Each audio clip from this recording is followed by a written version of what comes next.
अदानी समूहाचे अध्यक्ष गौतम अदानी परत एकदा अडचणीमध्ये सापडलेले आहेत। परत एकदा त्यांच्या अडचणीमध्ये वाढ झालेली आहे। अमेरिकन न्यायालय आणि नियामकाने अदानी ग्रुपवरती गंभीर आरोप केलेले आहेत। त्यांच्यावरील हा आरोप कंपनीने गुंतवणूकदारांची फसवणूक केल्याबद्दल आहे। हिंडनबर्ग प्रकरणामध्ये आधीच चौकशीला सामोरं जावं लागणाऱ्या अदानी यांना अमेरिकन कोर्टाने अब्जावधी डॉलर्सची लाचखोरी आणि फसवणूक केल्याप्रकरणी दोषी ठरवलेले आहे।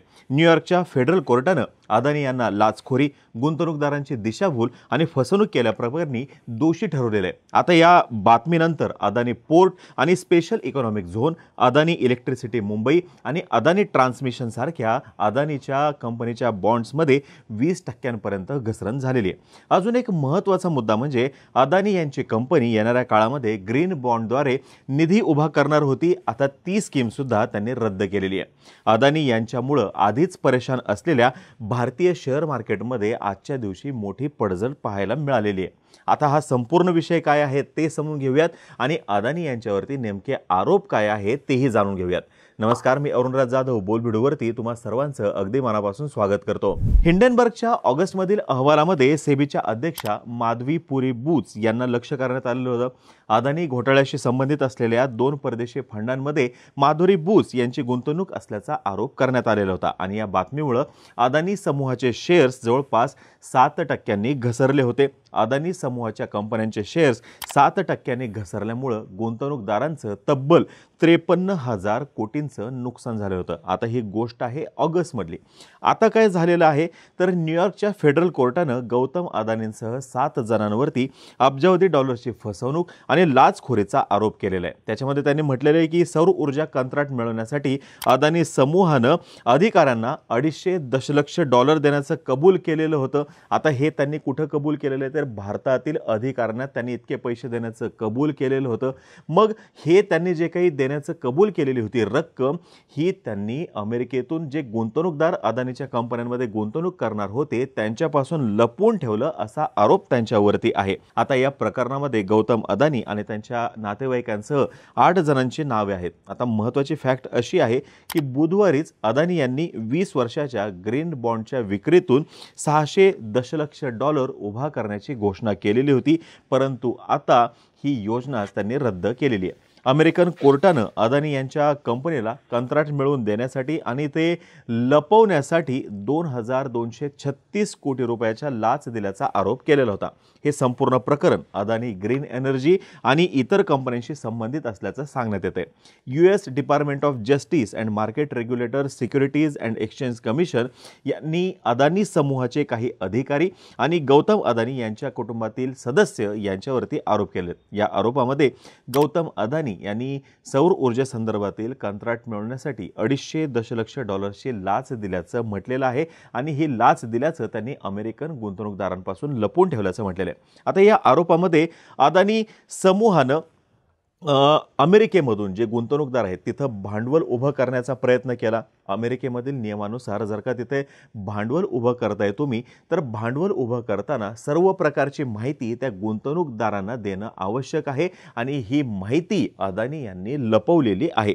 या संपूर्ण प्रकरणामध्ये Sagar Adani, Vineet Adani, India renewables energy company यांनाही आरोपी करण्यात आलेले आहे। न्यूयॉर्क कोर्टाने आपल्या या निवेदनात म्हटलेलं आहे की भारतीय सरकारी अधिकाऱ्यांना लाच देण्याची एक विशिष्ट अशी योजना आखण्यात आली होती जेणेकरून अदानी यांना अब्जावधी डॉलर्सचं कंत्राट मिळू शकेल। आता या लाचेची रक्कम गोळा करण्यासाठी गौतम अदानी, सागर अदानी, विनीत एस जैन यांनी अमेरिकन आणि परदेशी गुंतवणूकदार आणि बँकांशी खोटं बोलल्याचा आरोप करण्यात आलेला आहे। 2020 ते 2024 दरम्यान भारतीय अधिकाऱ्यांना 250 दशलक्ष डॉलर लाच देण्याचं मान्य केलं गेलं आणि या प्रकल्पातून 20 वर्षांमध्ये 2 अब्ज डॉलर्सपेक्षा जास्त नफा मिळण्याची अपेक्षा होती।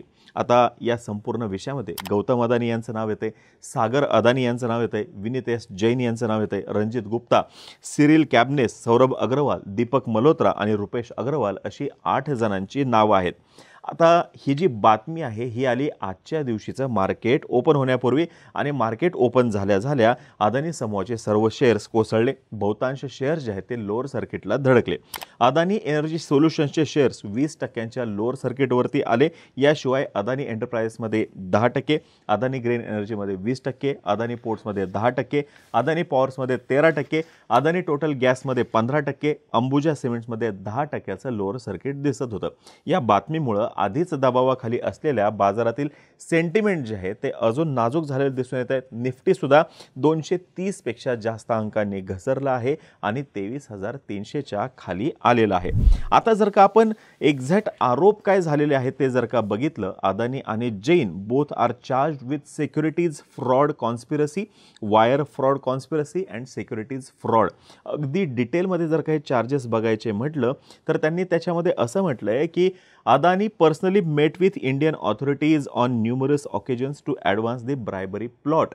म्हणजे अदानी जे आहेत हे भारतीय अधिकाऱ्यांना वेळोवेळी भेटलेले आहेत आणि ह्या भेटीमध्ये नेमके हे लाचेचे पैसे कसे द्यायचे या संदर्भात त्यांची चर्चा झालेली आहे. यासोबतच जे को कॉन्स्पिरेटर्स आहेत हे प्रत्यक्षामध्ये त्या अधिकाऱ्यांना भेटले, त्यांनी त्यांच्यासोबत कम्युनिकेशन केलं आणि हे कम्युनिकेशन करताना त्यांनी ते इलेक्ट्रॉनिक मेसेजिंग ॲपद्वारे कम्युनिकेशन केलं आणि हे एक्झिक्यूट कसं करायचं याच्याविषयीची चर्चा केलेली आहे. हे सगळं करण्यासाठी म्हणजे लाच कधी द्यायची, कशी द्यायची या संदर्भात power point presentation, excel sheet वगैरे बनवण्यात आलेली होती आणि ही एक्सेल शीटसुद्धा त्यांनी बघितलेली आहे. ही एक्सेल शीट त्याच्यामध्ये सापडलेली दिसून येते. आता direct payment to Indian energy company as a development fee असं लिहिल्याचं सुद्धा त्याच्यामध्ये आढळून आलेलं. म्हणजे अदानी जे आहेत डेव्हलपमेंट फी या नावाखाली ही लाच देणार होते. यासोबतच या ग्रुपमधले जे काही मेंबर्स आहेत यांनी पुरावे नष्ट करण्याचा प्रयत्न केल्याचा सुद्धा आरोप करण्यात आलेला आहे आणि गौतम अदानी यांनी त्यांना जे काही वॉरंट बजावण्यात आलेलं होतं त्या वॉरंटमधलं प्रत्येक पेज जे आहे ते स्वतःला फोटो काढून ईमेल केल्याचा सुद्धा आरोप आहे. आता या संपूर्ण प्रकरणावरती संजय राऊत यांनी सुद्धा भाष्य केलेले. ते म्हणतात की अमेरिकेत अदानींविरोधात अटक वॉरंट निघाले. ट्रम्प यांनी सूत्र हाती घेतल्यानंतर अदानींविरोधात वॉरंट काढलं. महाराष्ट्रातील अनेक टेंडर्सही गौतम अदानींनी बळकावण्याचा प्रयत्न केलेला आहे असा हा आरोप आहे. मागे सुद्धा हिंडनबर्गने त्याच्या अहवालाद्वारे केलेल्या आरोपांचा गंभीर परिणाम अदानी समूहातील कंपन्यांच्या शेअर्सवरती झालेला होता. हिंडनबर्ग रिसर्चनं भारतीयांना मागे सुद्धा सावधानतेचा इशारा दिला होता. भारतामध्ये काहीतरी मोठं घडणार असल्याचा दावा त्यांनी केलेला होता आणि त्याच्यानंतर त्यांनी सेबीच्या विद्यमान अध्यक्षा माधवी पुरी बुच आणि त्यांचे पती या दोघांचे अदानी घोटाळ्यातील आर्थिक गैरव्यवहारासाठी वापरलेल्या दोन्ही बनावटी परदेशी फंडांमध्ये भागीदारी असल्याचा आरोप केलेला होता. हिंडनबर्गने म्हटलं होतं की सेबीच्या अध्यक्षा माधवी बुच आणि त्यांच्या पतीची अदानी मनी सायफनिंग घोटाळ्यात वापरलेल्या ऑफशोर फंडामध्ये भागीदारी होती. त्याच्यामुळं सेबीनं इतक्या मोठ्या घोटाळा प्रकरणामध्ये कोणतीही कारवाई केली नाही. विशेष म्हणजे त्यांना या घोटाळ्याची सर्व काही माहिती होती. त्यांनी या प्रकरणी कारवाई करायच्या ऐवजी हिंडनबर्गलाच नोटीस पाठवली होती. आता गेल्या काही दिवसांमध्ये जर का आपण बघितलं तर सौरवीज 5,000 मेगावॅट्स, औष्णिक वीज 1,600 मेगावॅट्स असा एकूण 6,600 मेगावॅट्सचा संयुक्त प्रकल्प अदानी यांच्या कंपनीला महाराष्ट्र राज्य विद्युत वितरण कंपनीने मागच्या महिन्यात दिलेला आहे. धारावी डेव्हलपमेंटचा प्रोजेक्ट जो आहे तो सुद्धा त्यांनी मिळवलेला होता. यासोबतच इतर देश जे आहेत केनिया म्हणा, बांगलादेश म्हणा या ठिकाणाहून अदानी यांना मोठ्या प्रमाणात विरोध होताना दिसतोय आणि आता हे अमेरिकेचं मॅटर समोर आलेलं आहे. आपल्या इथे मागे सुप्रीम कोर्टाने अदानी यांना दिलासा दिलेला होता, पण आता अमेरिकेतील कोर्टानं अदानी यांना दोषी ठरवलेलं आहे. अटक वॉरंट त्यांना काढलेले. या संदर्भात अदानी यांच्याकडून किंवा त्यांच्या समूहाकडून अजूनपर्यंत तरी म्हणजे आपण हा व्हिडिओ बनवेपर्यंत कोणतीही प्रतिक्रिया आलेली नव्हती. पण या विषयामुळे अदानी समूहाचे शेअर्स पडलेले असले तरी सुद्धा खरं नुकसान हे गुंतवणूकदारांचं आणि भारताचं झालेलं आहे. आता ही माहिती जर का तुम्हाला आवडली असेल खाली कमेंट बॉक्समध्ये नक्की सांगा. तोपर्यंत आम्हा सर्वांची व्हिडिओ जास्तीत जास्त लोकांपर्यंत पोहोचवा आणि चॅनलला सबस्क्राईब करायला थोडं विसरू नका. धन्यवाद.